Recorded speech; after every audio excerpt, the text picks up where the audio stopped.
What's up, everybody? Welcome to the next chapter where we're gonna talk about trees. Winter trees, snow covered winter trees. Yeah, basically.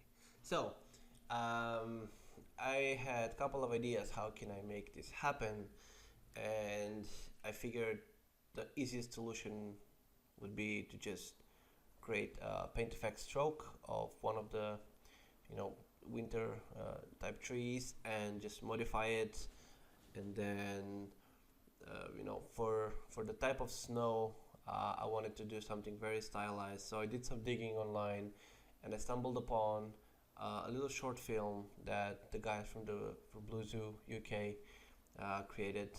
It was really cool, and it gave me an idea of the type of snow I want to do for my trees. So big shout out to them, really nice guys. Great short, go check it out if you haven't already. So yeah, basically I took that paint effect tree that I generated, converted it to polygons, and then I did some tweaking on the overall trunk because I wanted to be more stylized, more a bit thicker and stuff like that. And then I just basically went and tweaked it until I was happy with the form. And then because a lot of the, well, some of the branches were penetrating with the ground, I just decided to delete some and move some apart and up, just to get it to work with the ground itself. At this point, I basically for the snow, I just created a cube, and I took one of the branches as reference for placement, and I just basically stretched it, and split edges, pushed it apart until it resembled the type of snow that I was going for. Um, I will not cover this in the video, but I did do a little bit of paint over in Photoshop before I start adding the snow. Just basically taking screenshot of the tree that I generated from Paint Effects, and basically just drawing out how the shapes I would like to be in Photoshop really quickly, and then going in Maya and basically doing that. But because you saw me doing the paint over of the house in one of the previous chapters, I didn't feel like it's something that you should guys watch me do it again and again.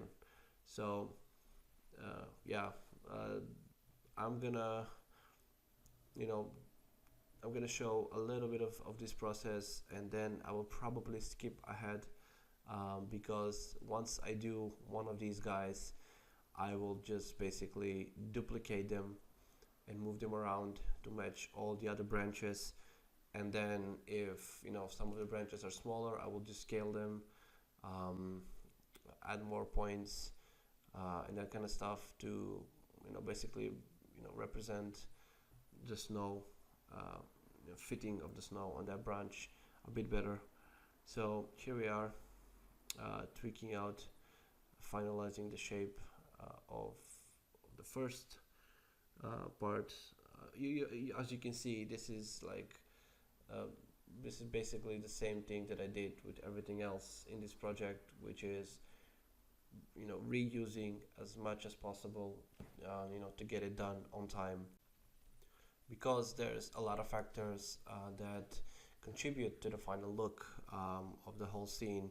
So even if you have the same object duplicated a bunch of times, if you position it carefully, if you put one of them in light, the other one in shadow, or if there is another object covering it, or covering section of it even, or even the texture, if it's a little bit different, it will all contribute to make to give you a different kind of experience, different kind of look.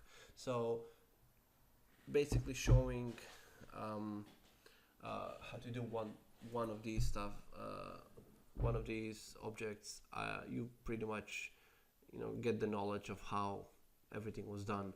So at this point, I'm gonna skip ahead and yeah, I'm gonna skip ahead and show you the final product, the final tree, I should say.